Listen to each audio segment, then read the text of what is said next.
ఎందుకు భయ్యా టీవీలో వేయాల్సిన సీరియళ్ళు సినిమా థియేటర్ మీదేసి మా చేత ఒక్కొక్క స్క్రీన్ షోకి రూ. 150 200 ఖర్చు పెట్టించి మా ప్రాణాలు తోడేస్తారు.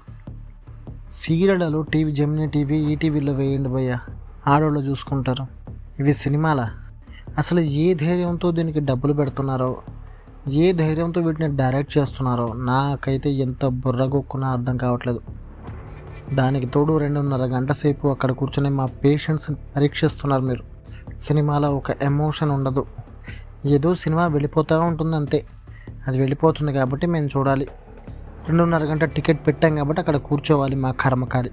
నేను ఇదంతా ఎందుకు మాట్లాడుతున్నాను అంటే ఇప్పుడే వెళ్ళి తెలుసు కదా the great Siddhu Jonnalagadda movie చూసి వచ్చాను. సో ఆ సినిమా ఎలా ఉంది అనేది నేను ఇప్పటివరకు చెప్పాను. కంప్లీట్గా ఇది ఒక సీరియల్ స్టోరీ. సినిమా అని చెప్పి మనల్ని మోసం చేశారు. 2.5 గంటలో సీరియల్ తీసి ఆ 2.5 గంటల సీరియల్ని అక్కడే కంప్లీట్ చేసే అదృష్టవశాత్తు మనకి స్క్రీన్ మీద ప్లే చేసి మోసం చేశారు. స్టోరీ ఏం లేదు. హీరోకి ఒక ఫ్లాష్ బ్యాక్ ఉంటుంది. ఆ ఫ్లాష్ బ్యాక్లో శ్రీనిధి శెట్టితో లవ్ ఉంటుంది. అయితే అది బ్రేకప్ అయిపోతుంది. తర్వాత తను అనాథ కాబట్టి ఒక మంచి ఫ్యామిలీ కోరుకుంటాడు. ఆ ఫ్యామిలీ కోసం రాజశేఖర్ని పెళ్లి చేసుకుంటే ఆ అమ్మాయికి ఒక ప్రాబ్లం వల్ల పిల్లలు పుట్టరు. అలాంటి టైంలో వీళ్ళ మధ్యలోకి మళ్ళీ శ్రీనిధి శెట్టి రావడం అండ్ వీళ్ళ ముగ్గురు మధ్యలో జరిగే ఒక దారుణమైన సుదీర్ఘమైన కథే. సినిమాలో నాకు నచ్చిన పాయింట్లు అయితే ఏం లేవు. ఏదో సిద్ధు జొన్నలగడ్డను చూడొచ్చు అని వెళ్ళానంతే. మనోட యాక్టింగ్ కొంచెం యాటిట్యూడ్తో అద్భుతంగా ఎరగదీస్తాడు కాబట్టి. అండ్ అలాగే ట్రైలర్లో మనం ఒక డైలాగ్ చూసాం. సో ఆ డైలాగ్ వల్ల టెంప్ట్ అయ్యి థియేటర్కి వెళ్ళాను. కానీ లిటరల్గా నేను ట్రైలర్ చూసినప్పుడు నాకు ఎలాంటి డౌట్ అయితే వచ్చిందో, ఎందుకంటే ట్రైలర్లో 3 చోట్ల అదే డైలాగ్ని కట్ చేసి ముక్కలు పెట్టారు. అది చూడగానే నాకేం డౌట్ వచ్చిందో సేమ్ అదే అక్కడ రియల్ అయింది. సినిమా ట్రైలర్ చూడగానే నాకు అర్థమైంది. ఫస్ట్ హాఫ్లో ఏదో కొద్దిగా అటు ఇటుగా ఉన్న స్టోరీ ఉన్నా సెకండ్ హాఫ్లో కంప్లీట్ సీరియల్ లాగా ఉంటుంది అనుకుంటూనే సినిమాకి పోయి ఆ భయంతోనే. అండ్ రియాలిటీలో స్క్రీన్ మీద కూడా నాకు అదే కనిపించింది. కంప్లీట్గా ల్యాగ్, సీరియల్ ల్యాగ్. తర్వాత ఏం జరగబోతుందో మనకు తెలిసిపోతూనే ఉంటుంది. అసలు జరిగేది ఏముంది అక్కడ సీరియల్ తప్పితే? ఒక సీరియల్ తీసి 2.5 గంట మనకు చూపించి ఇది సినిమా హిట్ చేయండి అని అడగడం చాలా బాధగా ఉంది.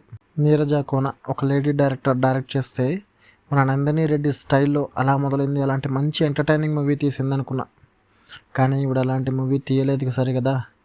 ఇంట్లో కూర్చొని చూసిన సీరియల్ అన్నీ కలిపి ఒక మూట కట్టి ఆ మూటనే మన ముందు స్క్రీన్ మీద పెట్టి మన చేత చూపించి మన కర్మ కాల్చి బొందబెట్టింది.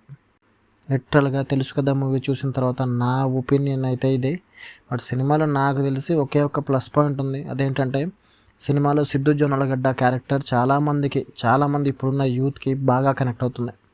అండ్ సిద్ధు జొన్నలగడ్డ ఇప్పుడున్న యూత్ని మ్యాన్గా మారడానికి ఏం చేయాలి అనేది 1-2 డైలాగుల్లో చెప్తాడు. అదొక్కటి మాత్రమే సినిమాలో ఉంది.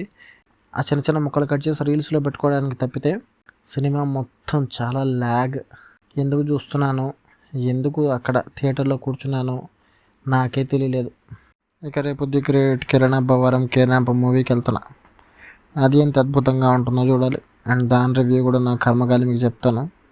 సో మీరు కూడా అది భరించి ఆ వీడియో చూసి ఒక లైక్ చేసి షేర్ చేసి ఇద్దరిద్దరిని మీ ఫ్రెండ్స్కి కూడా పంచండి. అలాగే ఇలాంటి దిక్కుమాలిన రివ్యూలు అండ్ అలాగే కొన్ని మంచి రివ్యూలు కూడా మీకు కావాలనుకుంటే ఈ ఛానల్ని సబ్స్క్రైబ్ చేసుకోండి.